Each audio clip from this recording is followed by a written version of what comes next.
Number one, put God first. Put God first in everything you do. Everything that you think you see in me, everything that I've accomplished, everything that you think I have, and I have a few things, everything that I have is by the grace of God. Understand that. It's a gift. 40 years ago, March 27th, 1975, it was 40 years ago, just this past March, I was flunking out of college. I had a 1.7 grade point average. I hope none of you can relate. I had a 1.7 grade point average. I was sitting in my mother's beauty shop. They still call it beauty shops now? What they call it now? Yeah, I was sitting in the beauty parlor. I was sitting in my mother's beauty parlor, and I'm looking in the mirror, and I see behind me this woman under the dryer. And every time she looked up, every time I looked up, she was looking at me, just looking me in the eye. And I didn't know who she was, and I said, she said, somebody give me a pen, give me a pencil. I have a prophecy. March 27, 1975. She said, boy, you are going to travel the world and speak to millions of people. Now, mind you, I was flunked out of college. I'm thinking about joining the army. I didn't know what I was going to do, and she's telling me I'm going to travel the world and speak to millions of people. Well, I have traveled the world, and I have spoke to millions of people. But that's not the most important thing, the success that I had. The most important thing is that what she taught me and what she told me that day has stayed with me since. I've been protected. I've been directed. I've been corrected. I've kept God in my life and has kept me humble. I didn't always stick with him, but he always stuck with me. So stick with him in everything you do. If you think you want to do what you think I've done, then do what I've done and stick with God. Number two, fail big. That's right. Fail big. Today's the beginning of the rest of your life, and it can be very frightening. It's a new world out there. It's a mean world out there, and you only live once. So do what you feel passionate about. Take chances professionally. Don't be afraid to fail. There's an old IQ test, was 9 dots, and you had to draw 5 lines with a pencil within these 9 dots without lifting the pencil. The only way to do it was to go outside the box. So don't be afraid to go outside the box. Don't be afraid to think outside the box. Don't be afraid to fail big, to dream big. But remember, dreams without goals are just dreams, and they ultimately fuel disappointment. So have dreams, but have goals. Life goals, yearly goals, monthly goals, daily goals. I try to give myself a goal every day. Sometimes it's just to not curse somebody out. Simple goals, but have goals. And understand that to achieve these goals, you must apply discipline and consistency. In order to achieve your goals, you must apply discipline, which you have already done, and consistency every day, not just on Tuesday and miss a few days. You have to work at it every day. You have to plan every day. You've heard the saying, we don't plan to fail, we fail to plan. Hard work works. Working really hard is what successful people do.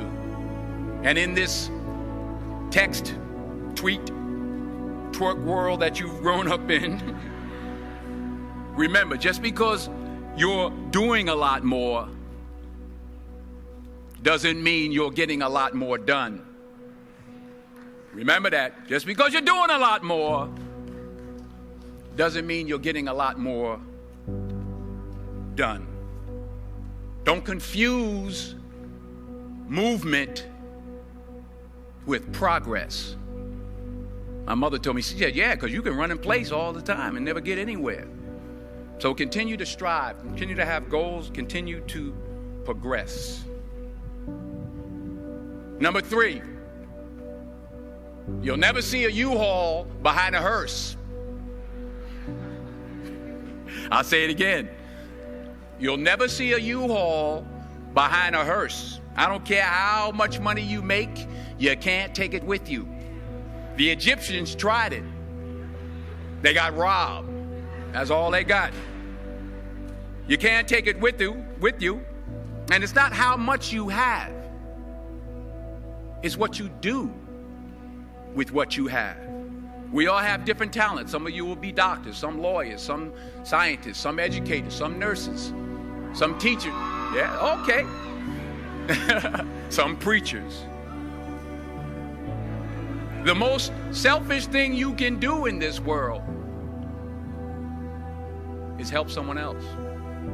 Why is it selfish? Because the gratification, the goodness that comes to you, the good feeling that I get from helping others, nothing's better than that. Well, one or two things, but nothing's better than that. Not jewelry, not big house I have, not the cars, but it's the joy. That's where the joy is, in helping others. That's where the success is, in helping others. Finally, I pray that you put your slippers way under the bed tonight, so that when you wake up in the morning, you have to get on your knees to reach them. And while you're down there, say thank you for grace. Thank you for mercy. Thank you for understanding. Thank you for wisdom. Thank you for parents. Thank you for love. Thank you for kindness. Thank you for humility. Thank you for peace. Thank you for prosperity. Say thank you in advance for what's already yours. It's how I live my life. That's why I am, one of the reasons why I am today. Say thank you in advance for what is already yours. True desire in the heart for anything good is God's proof to you, sent beforehand to indicate that it's yours already. I'll say it again.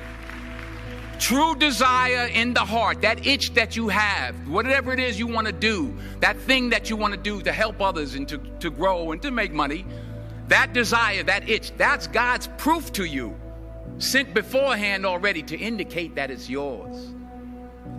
And anything you want good, you can have.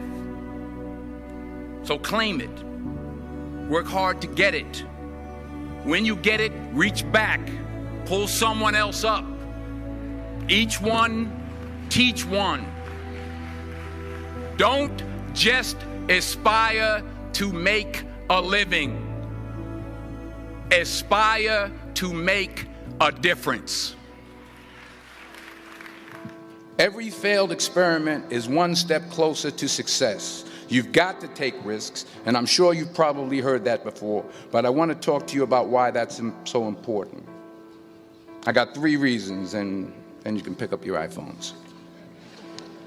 First, you will fail at some point in your life. Accept it. You will lose. You will embarrass yourself. You will suck at something. There's no doubt about it. And I know that's probably not a traditional message for a graduation ceremony, but hey, I'm telling you, embrace it, because it's inevitable. And I should know. In the acting business, you fail all the time. Early on in my career, I auditioned for a part in a Broadway musical. Perfect role for me, I thought, except for the fact that I can't sing. So I'm in the wings, I'm about to go on stage, but the guy in front of me, he's singing like Pavarotti. He's just, and he's just going on and on and on, and I'm just shrinking. I'm getting smaller and smaller. So they say, oh, thank you very much, and you'll be hearing from us. So I come out with my little sheet music, and it was Just My Imagination by the Temptations. That's what I came up with. So I hand it to the accompanist, and she looks at it and looks at me and looks out at the director and is like, all right. So I start, I'm going to sing. I'm like, it's just my imagination once again, and they're coming away with me. And they're not saying anything, so I'm thinking I'm getting better. So I just start getting into it. It was just my imagination. Running. They say, oh, yeah, thank you. Thank you very much, Mr. Washington. Thank you. So I assumed I didn't get the job. But the next part of the audition, he called me back. The next part of the audition is the acting part of the audition. I'm like, hey, okay, maybe I can't sing, but I know I can act. So they pair me with this guy, and again, I didn't know about musical theater. And musical theater is big, so they can reach everyone all the way in the back of the stadium.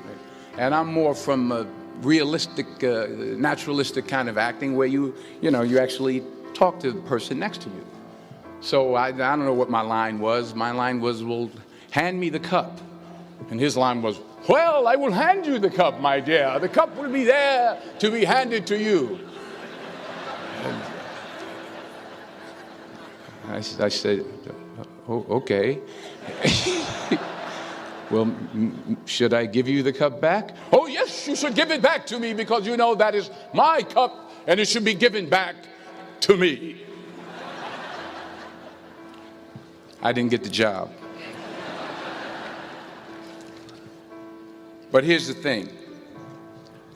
I didn't quit. I didn't fall back.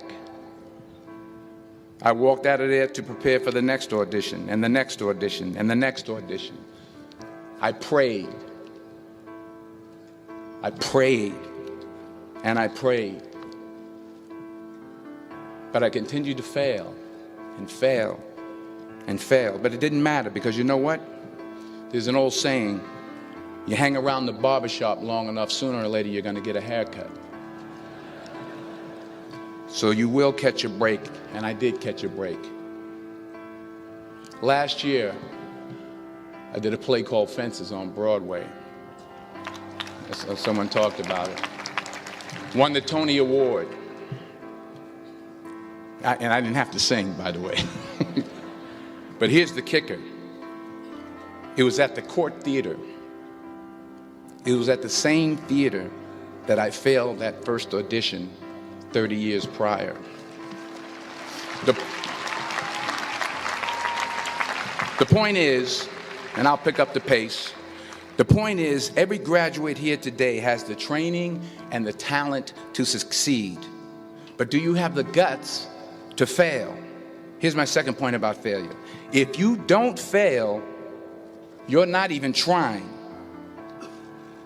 I'll say it again. If you don't fail, you're not even trying. My wife told me this great expression. To get something you never had, you have to do something you never did. Les Brown's a motivational speaker. He made an analogy about this. He says, imagine you're on your deathbed, and standing around your deathbed are the ghosts representing your unfulfilled potential. The ghost of the ideas you never acted on. The ghost of the talents you didn't use. And they're standing around your bed, angry, disappointed, and upset. They say, we came to you because you could have brought us to life, they say. And now we have to go to the grave together. So I ask you today, how many ghosts are going to be around your bed when your time comes? You've invested a lot in your education, and people have invested in you. And let me tell you, the world needs your talents, man, does it ever. I just got back from Africa like 2 days ago, so if I'm rambling on, it's because I'm jet lagged. I just got back from South Africa. It's a beautiful country, but there are places there with terrible poverty that need help. And Africa is just the tip of the iceberg. The Middle East needs your help. Japan needs your help. Alabama needs your help. Tennessee needs your help. Louisiana needs your help. Philadelphia needs your help. The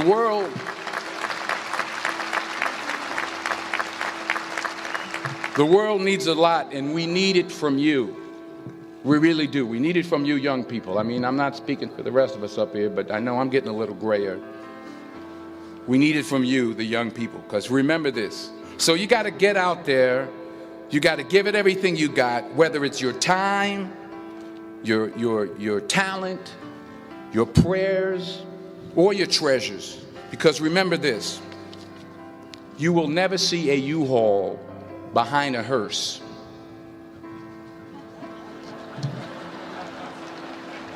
I'll say it again. You will never see a U-Haul behind a hearse. You can't take it with you. The Egyptians tried it, and all they got was robbed. So the question is, what are you going to do with what you have? I'm not talking about how much you have. Some of you are business majors, some of you are theologians, nurses, sociologists. Some of you have money, some of you have patience, some of you have kindness, some of you have love, some of you have the gift of long suffering. Whatever it is, whatever your gift is, what are you going to do with what you have? All right, now here's my last point about failure. Sometimes it's the best way to figure out where you're going. Your life will never be a straight path. I began at Fordham University as a pre-med student. I took a course called cardiac morphogenesis. I still can't say it. Cardiac morphogenesis. I couldn't read it. I couldn't say it. I sure couldn't pass it. So then I decided to go into pre-law, then journalism. And with no academic focus, my grades took off in their own direction. Yeah, down. I was a 1.8 GPA one semester, and the university very politely suggested that it might be better to take some time off. I was 20 years old. I was at my lowest point. And then one day, and I remember the exact day, March 27th, 1975, I was helping my mother in her beauty shop. My mother owned a beauty shop up in Mount Vernon. And there was this older woman who was considered one of the elders in the town. And I didn't know her personally, but I was looking in the mirror, and every time I looked at the mirror, I could see her behind me, and she was staring at me. She just kept looking at me. Every time I looked at her, she kept giving me these strange looks. So she finally took the dryer off her head and she said something I'll never forget. First of all, she said, "Somebody give me a piece of paper. Give me a piece of paper." She said, "Young boy, I have a prophecy, a spiritual prophecy." She said, "You are going to travel the world and speak to millions of people." Now, mind you, I'm 20 years old. I'm flunked out of school. In fact, like a wise ass, I'm thinking to myself, maybe she's got something in that crystal ball about me getting back into school next fall. But maybe she was on to something, because later that summer, while working as a counselor at a YMCA camp in Connecticut, we put on a talent show for the campers. And after the show, another counselor came up to me and asked, "Have you ever thought about acting? You're good at that." So when I got back to Fordham that fall, I got in and I changed my major once again for the last time. And in the years that followed, just as that woman prophesied, I have traveled the world and I have spoken to millions of people through my movies. Millions who up till this day couldn't see me, who up till this day I couldn't see while I was talking to them, and they couldn't see me. They could only see the movie. They couldn't see the real me. But I see you today, and I'm encouraged by what I see. And I'm strengthened by what I see. And I love what I see.